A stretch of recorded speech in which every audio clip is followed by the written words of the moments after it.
Queen Noor al-Hussein's true love story with the King of Jordan.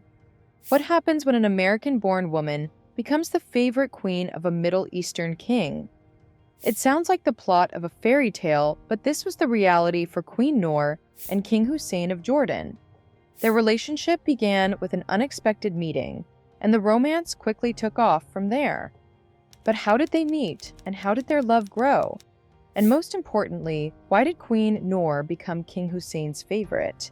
Well, this is Luxe Diaries. Before we continue, make sure you subscribe to our channel and hit the bell icon to turn on notifications. Well, let's dive in and uncover all the details of this incredible love story. Hussein Bin Talal, the King of Jordan, ruled from 1952 until his death in 1999. But his journey to the throne was not very smooth. So his father, Talal, had become King of Jordan, but had to abandon the role because of a severe mental illness. This made him resign after only 13 months into his leadership. Talal then had to appoint his son Hussein as crown prince on the 9th of September 1951. He became king at just 16 years old, and with the crown came the pressures of marriage and building a royal family. Now, interestingly, King Hussein was married 4 times and had 11 children. 3 years after his accession to the throne, his first wife was Dina bint Abdul Hamid, who was also his distant cousin.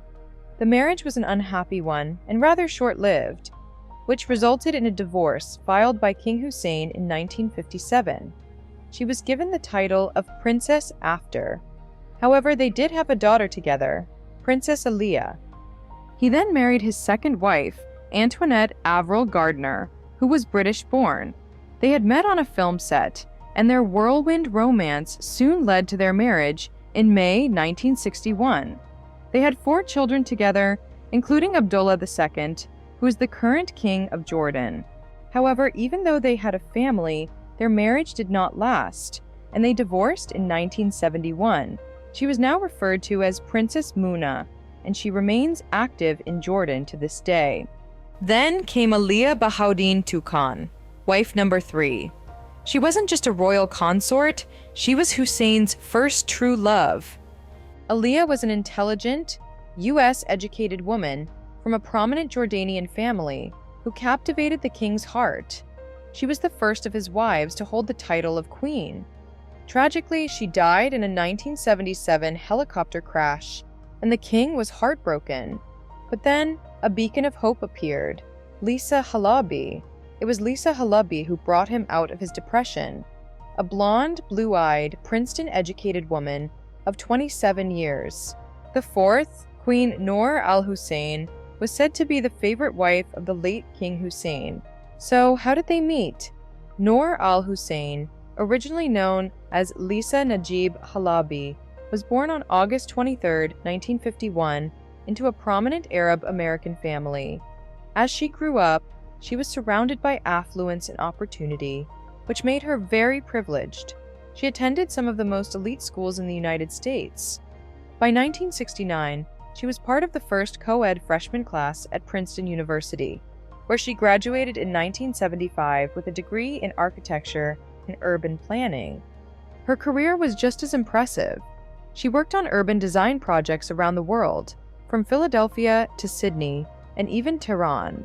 Her journey eventually led her to Jordan, where she worked for Arab Air Services, a company partly owned by her father. And well, she was highly educated, intelligent, and undeniably beautiful. It's easy to see how the king could fall so deeply in love with her. Their courtship was magical, yet simple. For 6 weeks, they had dinner together every night.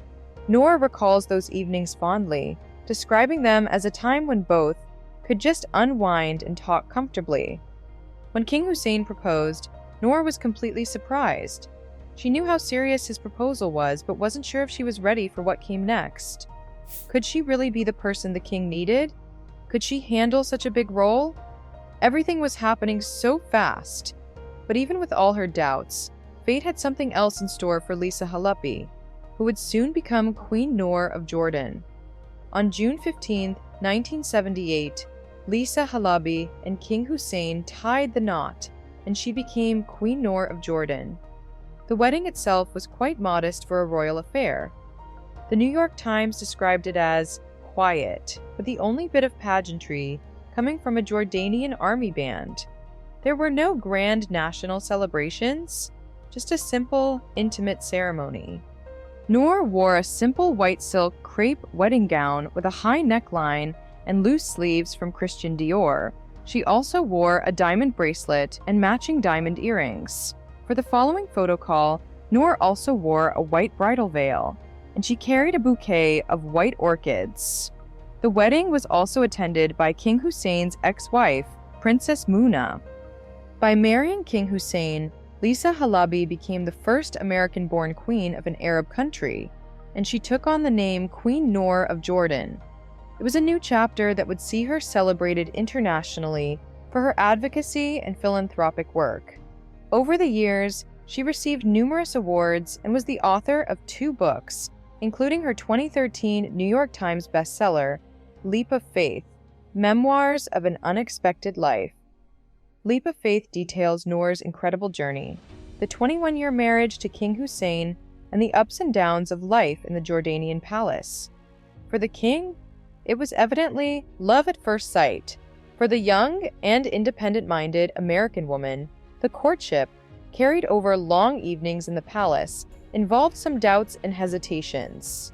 The king was a widower with 8 children from 3 marriages and a reputation as a playboy. In her memoir, she even admits, "The idea of being his 4th wife, or anyone's 4th wife, was troubling to me." But King Hussein was determined.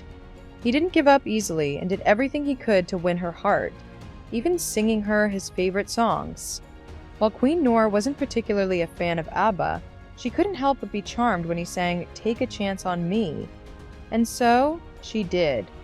Queen Noor's love for King Hussein quickly grew into a deep affection for his country. She embraced her new role by converting to Islam and learning Arabic. This was also about creating a real connection with Jordan and the people of Jordan. To even show her commitment to her husband and the country, she further went ahead and changed her name from Lisa Halabi to Noor al-Hussein, meaning Light of Hussein. At first, the Jordanian people were wary of their new non-Arab/Muslim queen. They soon warmed up to her when she demonstrated her authentic appreciation of Jordan. In her book, Leap of Faith, she talks about how her love for King Hussein turned into a deep bond with his desert kingdom. King Hussein admired her dedication, often praising her command of classical Arabic. While it wasn't an easy journey, her efforts to integrate into Jordanian society showed everyone that she was there for the long haul. In interviews, King Hussein fondly talked about their idyllic, almost ordinary family life. "We love to spend as much time as we can with the children, watch them grow and develop," he once said. "They are doing very, very well, thank you, and he is proud of them all. Very much so." This was just a glimpse of the royal life that we could not see. Noor and Hussein had 4 children together before she was widowed in 1999. At 63, things took a turn as King Hussein was battling cancer. With time, he died. But Queen Noor and Hussein's children were all with him when he died. The queen was known to be calm and have the ability to handle challenges head-on, but nothing had prepared her for the loss of her beloved husband. After King Hussein passed, his eldest son, Abdullah II, ascended to the throne, while his younger son, Hamza, was named Crown Prince. It was widely believed that naming Hamza, then just 18, was a final gift from the king to Noor. Technically, this move didn't make Hamza the official heir, since the constitution only allowed the monarch to designate a brother or eldest son. However, King Hussein's intention was clear. But in a surprising turn of events, Prince Hamza was stripped of his title as heir designate in 2004. By 2009, King Abdullah officially named his own eldest son as the heir apparent, ending years of speculation. Queen Noor had raised Hamza to possibly become king one day. He was taught classical Arabic and had a more traditional upbringing than his older brother, Abdullah. Even after King Hussein's death, Noor worked hard to keep her influence.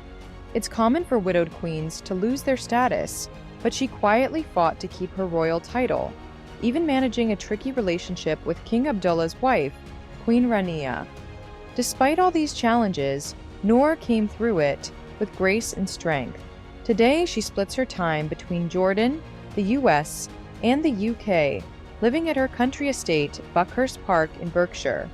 Her life stays busy as she continues to support many international causes.